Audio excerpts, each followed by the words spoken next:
महादेव की स्तुति कैसे करूं? इसी सोच में संध्या ने नेत्र बंद कर लिए। भगवान शिव ने संध्या के हृदय में प्रवेश कर उसे दिव्य ज्ञान दिया, साथ ही दिव्य वाणी और दिव्य दृष्टि भी प्रदान की। संध्या ने प्रसन्न मन से भगवान शिव की स्तुति की। संध्या बोली, हे निराकार परम ज्ञानी लोक सृष्टा भगवान शिव, मैं आपको नमस्कार करती हूँ, जो शांत निर्मल निर्विकार और ज्ञान के स्रोत हैं, जो प्रकाश को प्रकाशित करते हैं। उन भगवान शिव को मैं प्रणाम करती हूँ, जिसका रूप अद्वितीय, शुभ, माया रहित, प्रकाशमान, सच्चिदानंद, नित्य दमय, सत्य ऐश्वर्य से युक्त तथा लक्ष्मी और सुख देने वाला है। उन परमपिता परमेश्वर को मेरा नमस्कार है, जो सत्व प्रधान, ध्यान योग्य, आत्मस्वरूप, सारभूत, सबको पार लगाने वाला तथा परम पवित्र है। उन प्रभु को मेरा प्रणाम है। भगवान शिव, आपका स्वरूप शुद्ध मनोहर रत्नमय आभूषणों से अलंकृत एवं कपूर के समान है। आपके हाथों में डमरू, रुद्राक्ष और त्रिशूल शोभा पाते हैं।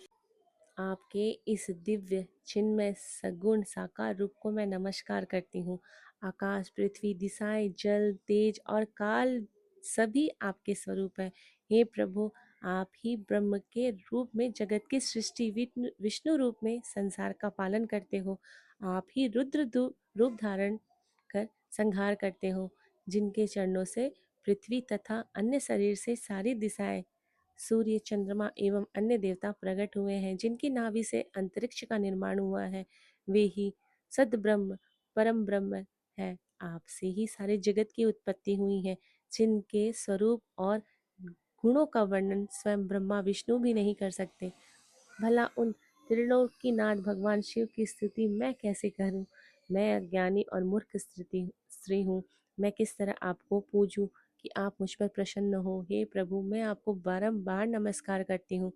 ब्रह्मा जी बोले, नारद, संध्या द्वारा कहे गए वचनों से भगवान शिव प्रसन्न हुए। उनकी स्तुति ने उन्हें द्रवित कर दिया। भगवान शिव बोले, हे देवी, मैं तुम्हारी तपस्या से बहुत प्रसन्न हूँ, अतः तुम्हारी जो इच्छा हो वर मांगो, तुम्हारी इच्छा मैं अवश्य पूर्ण करूंगा।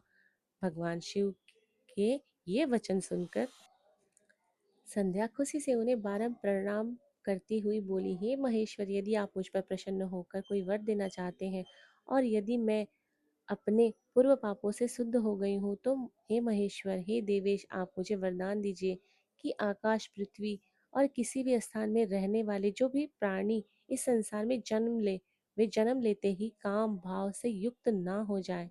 हे प्रभु, मेरे पति भी सुहृदय और मित्र